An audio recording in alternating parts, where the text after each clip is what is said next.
வாழ்க பாரதம் வளர்க தமிழ். நேற்று மத்திய நிதியமைச்சர் அவர்கள் மிகவும் ஒரு என்ன சொல்கிறது மனவேதனையோடு ஒரு கருத்தை பதிவிட்டிருந்தார். என்று ராமருக்கு செருப்பு மாலை அணிவித்தீர்களோ, என்று ராமரை அடித்தீர்களோ, அன்றே நீங்கள் விழித்து கொண்டிருந்தால் இன்று இந்த சனாதனத்தை ஒழிப்பேன் என்று ஒருவன் பேசுவானா? அப்படி பேச மக்கள் விட்டிருப்பார்களா? ஆண்டி முத்துராசா சொல்கிறான், நாமெல்லாம் வேசி மகன்கள், இந்துக்கள் எல்லாருமே வேசி மகன்கள்னு சொன்னான். சூடு சொரணம் வரல, நமக்கு வரவே இல்லை. நமது ஆண்டாள் தெய்வத்தை வைரமுத்து சொன்னான் வேசி என்று சொன்னான், அப்பயும் வரல.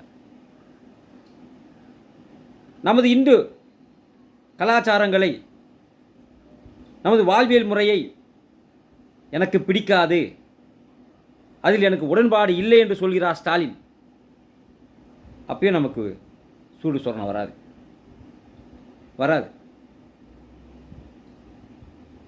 வட இந்தியா அது இந்தியாவே அல்ல, அது எங்கேயோ இருக்குது.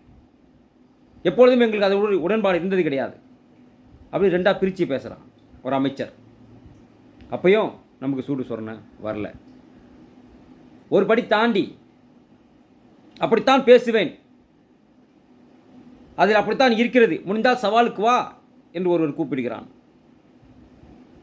அப்போது நமக்கு சூடு சொரணை வராது. இதில் இன்னொருத்தன் காங்கிரஸுடைய அழகிரி பேசுகிறார். இதற்காகத்தான் நாங்கள் சனாதனத்தை ஒழிப்பதற்காகத்தான் தமிழகத்திலே நாங்கள் திமுகவோடு கூட்டணி வைத்திருக்கிறோம் என்று சொல்கிறான். அவனுக்கு என்ன மரியாதை கொடுக்கணும்? கேஎஸ் அழகிரி சொல்கிறார். அப்பயும் நமக்கு எதுவும் வராது, சூடு சொரணை வராது. இப்படி எப்போதான் வரப்போகுது உங்களுக்கெல்லாம்? போங்க, உங்களை யாரும் வேணாம்னு சொல்லலை, அர்ச்சகர் ஆகுங்க. ஆக மாட்டீங்க, நீங்கள் அர்ச்சகர்கள் ஆக முடியாது உங்களால். ஆகம விதிப்படி நீங்கள் அனைத்தையும் படித்துக்கொண்டு அர்ச்சகர் ஆனாலும் 2 மாதம் அங்கே இருக்க மாட்டீங்க. ஏன்னா வருமானம் கிடையாதாங்க. அவனே பிச்சை எடுக்கிறாங்க, தெய்வத்துக்காக வேலை செய்கிறான். நீ தெய்வத்துக்காக வேலை செய்வ, போயிட்டு நீ எதற்காக வேலை செய்வன்னு எங்களுக்கு தெரியாது. போங்கன்றேன், போய் எல்லா கோயிலுக்கும் போங்க, போய் அர்ச்சகர் ஆகுங்க. ஆகம விதிப்படி வேதங்களை கற்றுக்கொண்டு அர்ச்சகர் ஆகுங்க. 1 மாதம் நீங்கள் தாக்கு பிடிக்கிறீங்களான்னு பார்க்கலாம். கோயிலில் முடியாது உங்களால். அங்கே என்ன வருமானம் வருது? அவனுக்கு அதுதான் தொழில். அவன் தெய்வத்திற்காக செல்கிறான். எனக்குன்னா உங்களுக்கு திருப்பி அடிச்சிருக்கானா? அவங்க கேட்டாங்கல்ல கேள்வி, உங்களுக்கு என்ன உரைக்குதா? உங்களுக்கு கொத்தடிமைகளே உங்களுக்கு உரைக்குதா? எந்த ஐயராவது உங்களுக்கு என்றைக்காவது திருப்பி அடிச்சிருக்கானா? ஆனால் நீங்கள் எவ்வளோ அடிக்கிறீங்க அவனுக்கு? போட்டு போட்டு போட்டு போட்டு அடிச்சுட்டே இருக்கீங்க அவங்கள. என்னையா பண்ணான் உங்களை? அவன் என்ன பண்ணான்? உங்களை படிக்கக்கூடாது கையை பிடிச்சி இழுத்தானா? உங்கள் பேனாவை புடுங்கினானா? அந்த காலத்தில் எழுதுகோலை புடுங்கினானா? இல்லை, நீ படிக்கலை, அதுக்கு அவன் என்ன பண்ணுவான்? நீ உயர்ந்த பதவிக்கு போகல, அதுக்கு அவன் என்ன பண்ணுவான்? உன் வேலையை பிடிங்கிட்டானா? உனக்கு இருக்கிற இடஒதுக்கீடு கூட அவனுக்கு கிடையாது. ஒரு காலத்தில் இருந்தது, இப்போலாம் அது கிடையாது. திரும்பவும் அதையே போய் இப்போ திரும்ப திரும்ப பேசி பேசி என்ன பிரயோஜனம்? திரும்பவும் கீழே இருப்பவன் கீழே தான் இருக்கணுமா?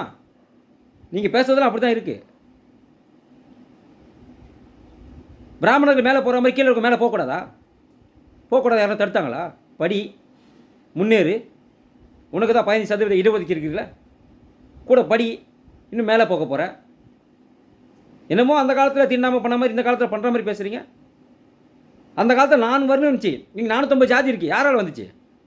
இந்த 50 வருட காலத்தில் 450 ஜாதி வந்துச்சு. யாரால் வந்தது? ஆண்டவர்களால் வந்தது. அது உங்கள் மேலே தானே தப்பு. வேங்காய் வயலில் எதுங்க 2 தொட்டி? தாழ்த்தப்பட்டவர்களுக்கு தொட்டி, உயர் ஜாதிக்கு ஒரு தொட்டி, தண்ணி தொட்டி. அது யார் உருவாக்குனது? நீங்கள் தானே உருவாக்குனீங்க, நீங்கள் தானே கட்டி கொடுத்தீங்க. எதுங்க 2 தொட்டி?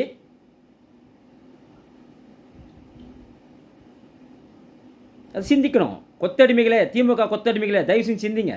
மொத்த பிரச்சனை யாரால் வந்து சிந்திங்க. யாரையும் தடுக்கலை, யாரும் படிக்கக்கூடாதுன்னு சொல்லலை, யாரையும் இந்த வேலை தான் செய்யணும்னு கட்டாயமும் படுத்தலை. அப்படி இருக்கும்போது இல்லாத ஒன்று இருக்குது சொல்லி சொல்லி சொல்லி மக்களை ஏமாற்ற வேலையை தயவு செஞ்சு நிறுத்திடுங்க. வட இந்தியாவில் பார்த்தீங்கல்ல,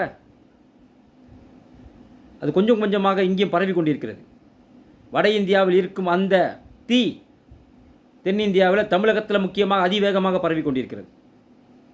அந்த தீயிலெல்லாம் எரிக்கி நீங்கள் சாம்பல் ஆயிருவீங்க. தொடர்ந்து இப்படியே பேசிகிட்டு இருந்தீங்கன்னாக்கா அந்த தீயில் எரிக்கி சாம்பல் ஆயிருவீங்க. நீங்கள் தொடர்ந்து ஒரு சகிப்புத்தன்மை அதிகமாக கொண்ட ஒரு மதத்தை தொடர்ந்து இழிவுபடுத்தி கொண்டே இருக்கும்போது எவ்வளோ நாள் தான் அவங்களும் சும்மா இருப்பாங்க? அவங்கள பொங்கி எழுந்துட்டாங்கன்னா முடிஞ்சிச்சு. ஆனால் அதுக்கான காலம் இன்னும் கொஞ்ச நாள் தான் இருக்குது. எவ்வளோ பேச முடியுமோ நீங்கள் பேசுங்க, எவ்வளோ பேச முடியுமோ பேசுங்க. இப்படி பேசினவர்கள் எல்லாருமே மூத்திர சட்டியை கையில் வைத்துக்கொண்டு தான் இறந்து போனார்கள். பெரியார் உள்பட, கலைஞர் உள்பட. இவங்களாம் நிம்மதியாக செத்தீங்க. நீங்களாம் எப்படி செத்தீங்க ஊருக்கு தெரியாது. கடைசி வரைக்கும் உங்களோட மூத்திரவாளி ஒருத்த கையில் பிடிச்சி தானே இருந்தான். நிம்மதியாக செத்தீங்க. ஹாஸ்பிட்டலில் போய் அட்மிட் ஆகி தான் இறந்தீங்க. அதே போல் நிலைமை தான் வரும். இந்த தர்மத்தை எதிர்ப்பவனுக்கு, இந்த கலாச்சாரத்தை எதிர்ப்பவர்களுக்கு, இந்த தெய்வங்களை இழிவாக பேசுபவர்களுக்கு இதே தண்டனை கண்டிப்பாக எங்களது கர்மா கொடுத்தே தீரும். அதற்கு நீங்கள் யாரும் விதிவிலக்கல்ல.